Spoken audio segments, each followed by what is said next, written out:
Hey guys, today we're gonna make a pallet wood Christmas tree. Should be a super easy project. So let me take a minute here and break this thing up and I'll get right back with you.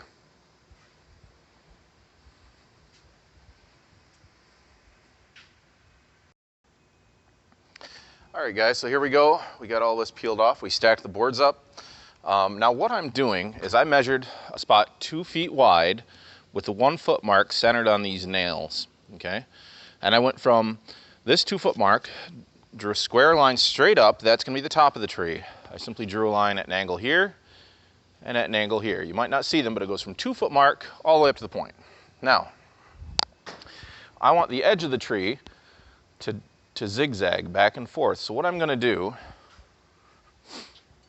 is instead of this line just being perfectly straight, from the bottom edge of each board where that line intersects, I'll go back 3/4 of an inch at the top. Now what that ends up being, from this line that I've drawn, if I cut a 30-degree angle back, that'll leave me 3/4 of an inch back on this piece from the tip of the next piece. So to show you guys what we're doing, I know it's hard to see these lines, so I will lay a straight edge on the line so you guys can see. Okay, the pencil line right now goes right along this edge. Okay, so that's that side of the tree. So what I'm doing on every piece from this point or this point or this point, oops, sorry, I'm gonna go at a 30-degree angle back. So it's gonna be cut right here, then this next piece will be cut at an angle there, and so on and so forth, all the way up. So I'm gonna go over to the miter saw, start cutting some of these and bring them back, lay them out for you guys. All right, so we're over here at the miter saw. We've got everything set up at a 30-degree angle. We're going to cut everything one way and then flip it around and cut it the other way.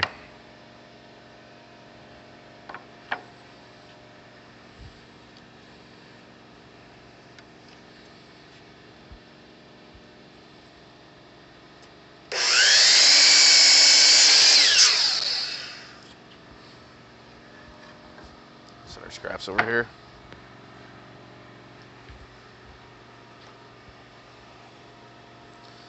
Should have cut this in reverse. Next time I will.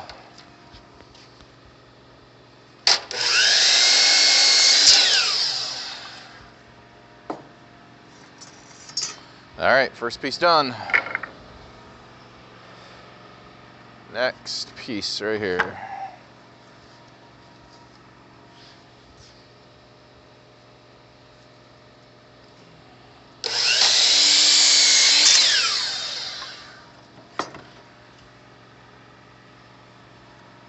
Okay. So we'll cut a few of these tails all off.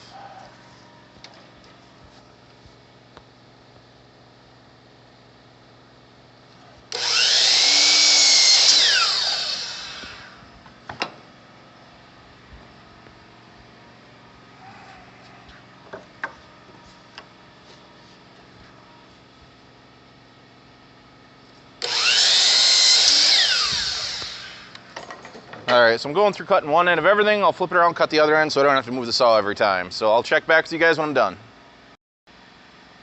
All right, so I flipped the saw around. I've finished all of the one side. Now I'm gonna switch over to the other. This is gonna be the very top of the tree. I'm just kind of eyeballing it on the outside. When you have a small piece like that, you wanna go ahead and leave the saw blade down until it's cut. And until the saw blade stops moving.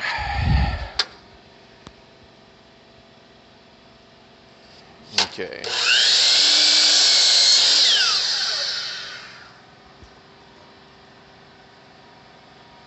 Okay, and we see the progression here, how this is gonna go all the way down. We'll cut one more and then let you guys catch up with me when I'm done.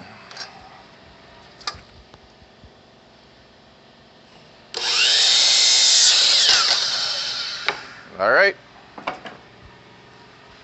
show you guys when we're finished cutting. All right guys, so here we go. We got all our pieces cut out. Now our original line, grab that square, straight edge.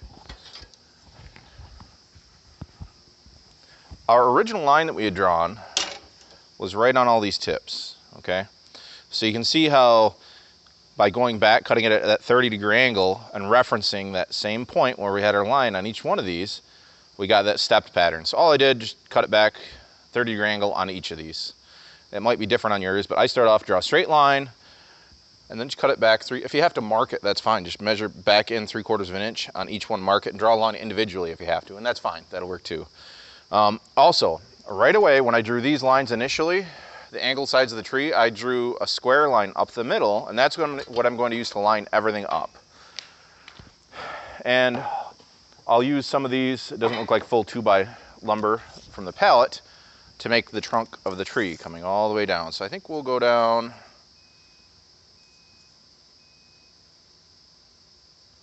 let's go like 3 feet, might be a little bit much. Let's just go 3 feet for now. If we cut it off, then we'll cut it off. So I'll go ahead and cut this off. We'll bring it back and take a look at it.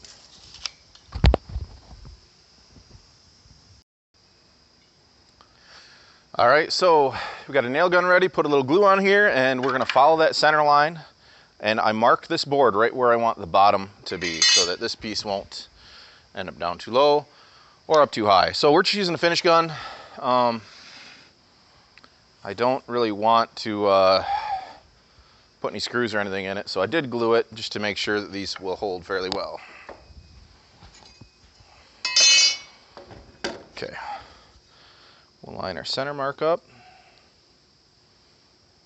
make sure we're square.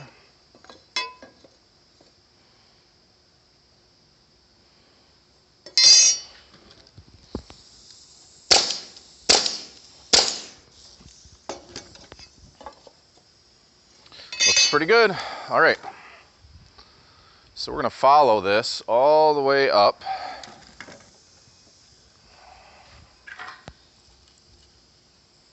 Might move you guys over so you can kind of see what I'm doing and I'm not blocking you.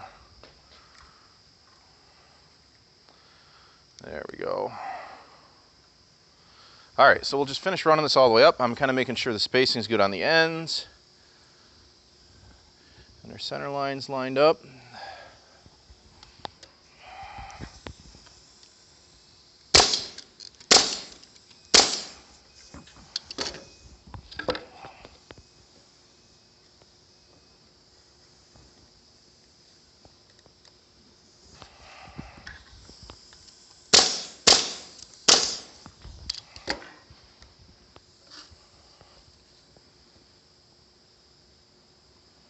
Everything's still looking pretty good.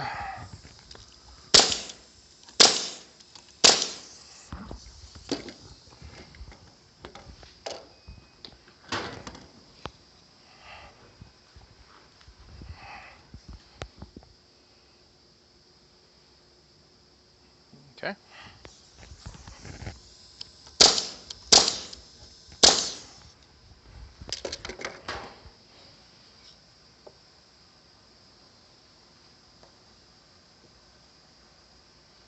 Okay, I might put a little more glue on the end.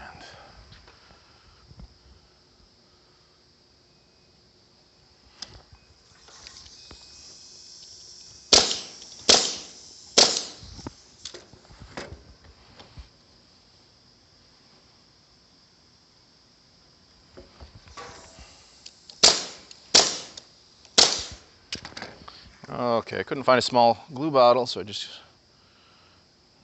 grabbed the big can. Try to slide it that way.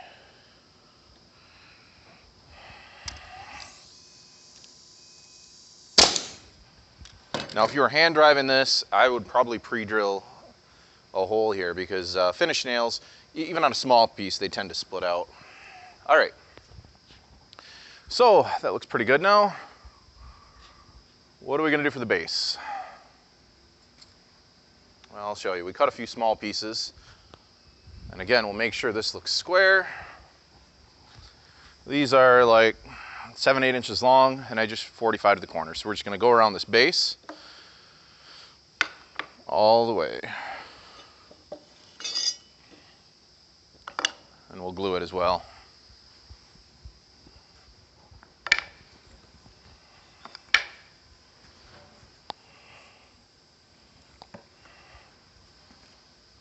So I'll put one nail in here to hold it, and then we'll make sure it's nice and square and pivot it around. I don't want that center post to stick down, so I might make it a little bit lower.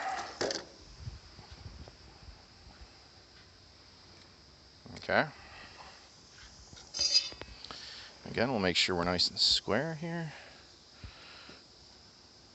Okay. Make sure we're good back that way. Tight against the table. Look pretty good right there.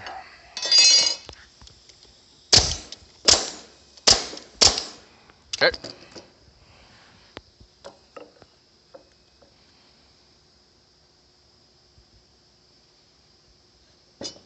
I think we'll go here maybe.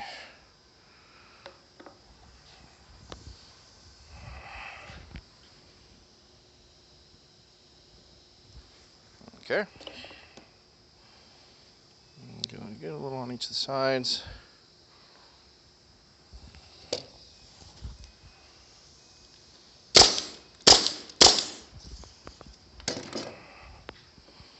Next one we'll go straight back. I'll pull this over to the edge of the table. Be very careful, the glue hasn't set yet here, so. And again, this is not that particular. If we were doing a fine piece of woodworking, we'd definitely be taking a lot more time than this and being careful with the glue, but this is something that's probably gonna sit outside, so might only last a year or two. Now, in addition to this, if it is sitting outside in the elements, you want to make sure you're using the right wood glue too. You know, especially if you do want it to be around for at least a couple years. This is Titebond 2, interior, exterior. Titebond 1 is just an interior glue. Okay. So this one.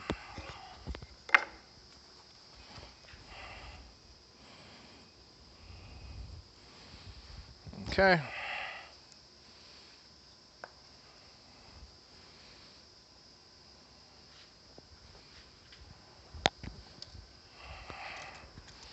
This one doesn't seem to want to sit quite square, so we'll take a look at the square.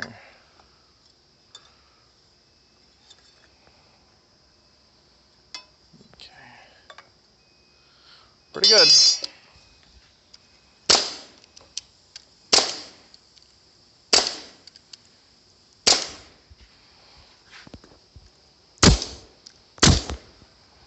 All right.